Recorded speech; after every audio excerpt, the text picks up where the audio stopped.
Shalom, shalom, shalom. First and foremost, I want to give all praise, glory, and honor to Yahweh, Bahashem Yahawashi, for giving us this truth. Double honor to all the elders, teaching on the four corners of the earth, teaching in truth and sincerity to you. I say shalom. Brother Khan from the the Lions of Judah, Jeshurun here in Chicago to you. I say shalom. Coming at y'all with another video through the spirit and power of Yahawashi Yahawashi. The title of this video is going to be titled, "Are you really reading this Bible?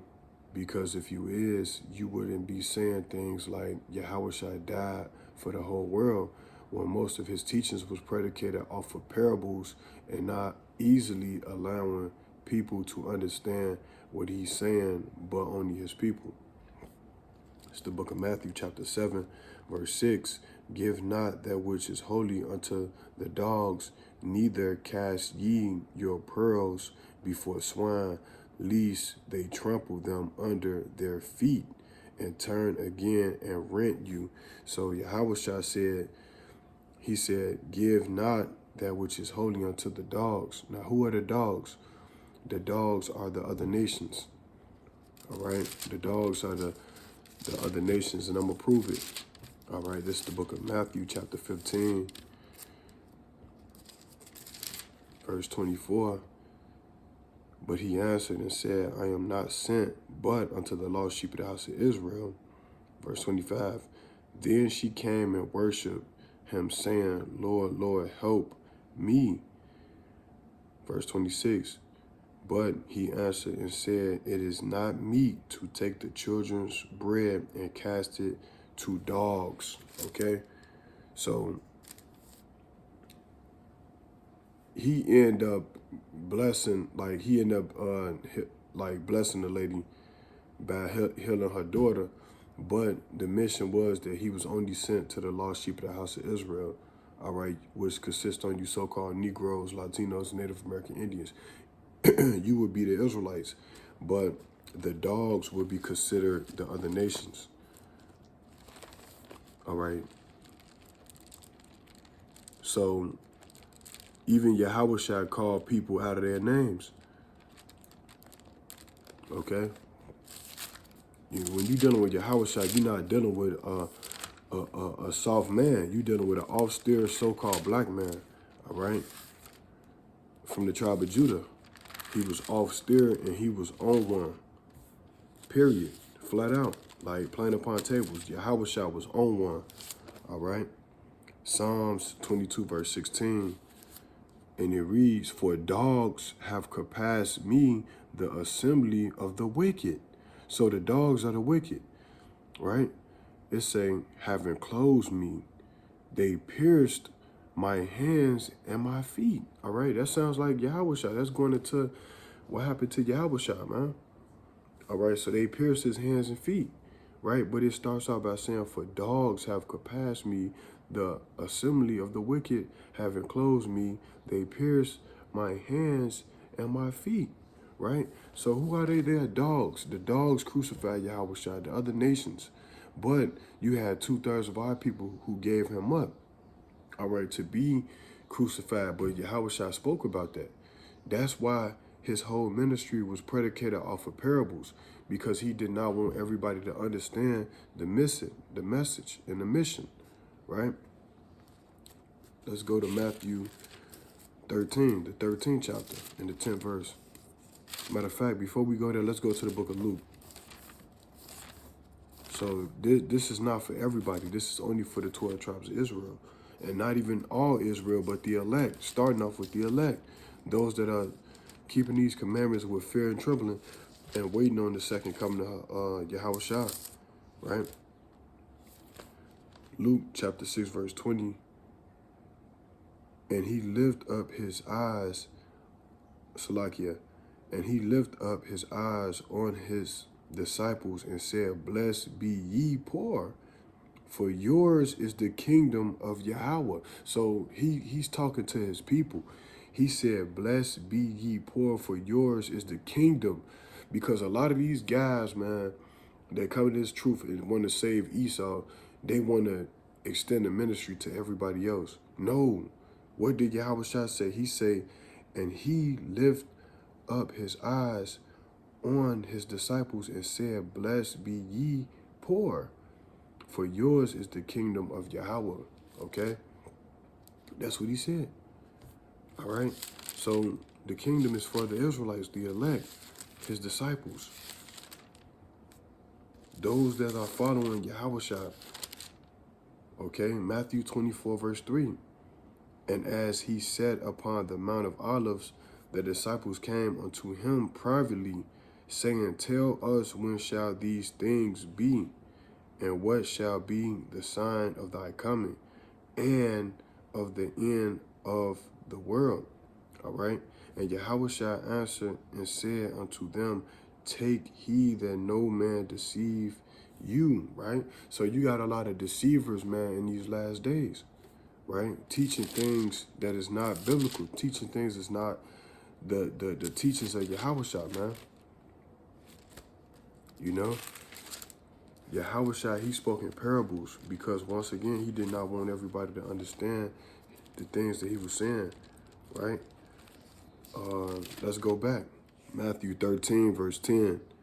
And the disciples came and said unto him, Why speakest thou unto them in parables? He answered and said unto them, Because it is given to you to know the mysteries of the kingdom of heaven, but to them it is not given, right? So why would he say that? Why would Yahawashi say that?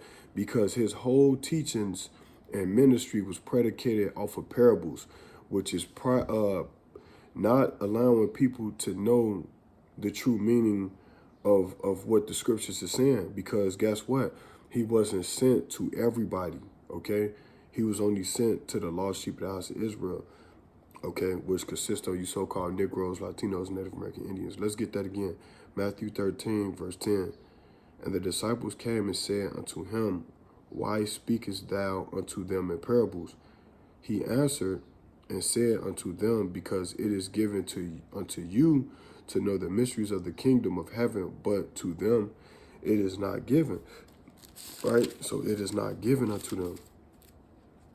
That's why he was doing that. That's why Yahawashi was moving like that, because he knew that it wasn't for everybody, that the kingdom was only for the elect, for the Israelites, starting off with the elect, right? So just off of something just simple as that would allow you to understand that Yahawashi's teachings wasn't for everybody. Mark chapter 4, verse 34. But without a parable spake he not unto them, and when they were alone, he expound all things to his disciples. So when Yahawashi was in the public eye, he spoke in parables. But then when he was among the disciples, which is his people, his brethren, he told them plainly what it was about. Now, why didn't he do that to the Pharisees? Why didn't he do that to the woman that was begging for him to heal her daughter when the disciples was telling Yahawashi to send that lady away? Because it wasn't for everybody. Even to the Samaritan woman who was an Israelite by the well, it wasn't even for her, and she was Israel. Okay? How do I know that? Because she said our fathers. Who is our fathers? She was referring to Father Abraham. Right? Let's go to John. Okay, dealing with the Samaritan woman. And it reads, John chapter 4, verse 20. And it reads, Our fathers worship in this mountain, and ye say that in Jerusalem is the place where man ought to worship. Yahawashi saith unto her, Woman, believe me, the hour cometh when ye shall neither in this mountain nor yet at Jerusalem worship the Father. Verse 22, Ye worship ye know not what. We know what we worship, for salvation is of the Jews. Okay? So salvation is of the Jews, man. Okay? Salvation is of the Jews. So he told her, ye know not what. Ye worship ye know not what. We would know what we worship, for salvation is of the Jews. Now, he told her that plainly. There was no need to speak in parables when it come to that. All right, because anybody can understand that. But when you go back to the book of Matthew, the 13th chapter, he tell you straight up that he gonna speak in parables. Now, if it was so much of a rush or a need for Yahawashi to just tell people to hurry up and repent, because I'm about to die for y'all sins, he didn't do that. It was no need for that because he understand that it wasn't for everybody. Let's get that again. Mark the 13th, Salakia, Matthew the 13th chapter, verse 10. And the disciples came and said unto him, why speakest thou unto them in parables? Now, what is a parable? A parable is a dark saying, a riddle, something that is not easily, that you can't eat. You gotta really think what he's saying. That's what a parable is, something that'll make you think. Is a riddle, is a dark saying, right? Verse 11, he answered and said unto them, because it is given unto you to know the mysteries of the kingdom of heaven, but to them it is not given, right? So it's just what it is, okay? And I'm going to close out on Matthew 10 and 5. Because, you know, these are just basic things, man. When you read these scriptures, it's supposed to spark something in your brain. All right? You should not be running with the same falsehood as these false churches, man. And also these other bootleg Israelites that want to save the other nations, man. When you really read what Yahawashi saying, you're gonna know that nah, they not really reading it right, because the Bible is say what it say and it don't contradict, right? This is Matthew 10, verse 5. These 12 Yahawashi sent forth and commanded them, saying, go not into the way of the Gentiles. See, he said again, he told them again, go not into the way of the Gentiles. Now, who are the Gentiles? The Gentiles are the other nations in this context. The other nations that was living in Israel, because you had a lot of Gentiles, other nations in Israel too. Because remember, let me get Babylon to Timbuktu. I'm going to prove that you had Gentiles living in the land of Israel. I'm going to show you. Let's go to Babylon to Timbuktu, page 84, and it reads, in the year 65 BC, in the year 65 BC, the Roman armies under General Pompey captured Jerusalem. So in 65 BC, the Roman armies under General Pompey captured Jerusalem. In 70 AD, General Vespasian and his son Titus put an end to the Jewish state with great slaughter. So from 65 BC, like up until 70 AD, the Romans was occupying the land of Israel, which is Jerusalem. Okay, so they had to really tread lightly with the words that they were speaking, because the Gentiles was among them. But let's finish that out. Matthew 10 and 5. These 12 Yahawashi sent forth and commanded them, saying, go not into the way of the Gentiles, and into any city of the Samaritans enter ye not, but go rather to the lost sheep of the house of Israel. So with that, I hope this video was edifying through the spirit and power of Yahawashi. I bid you a shalom.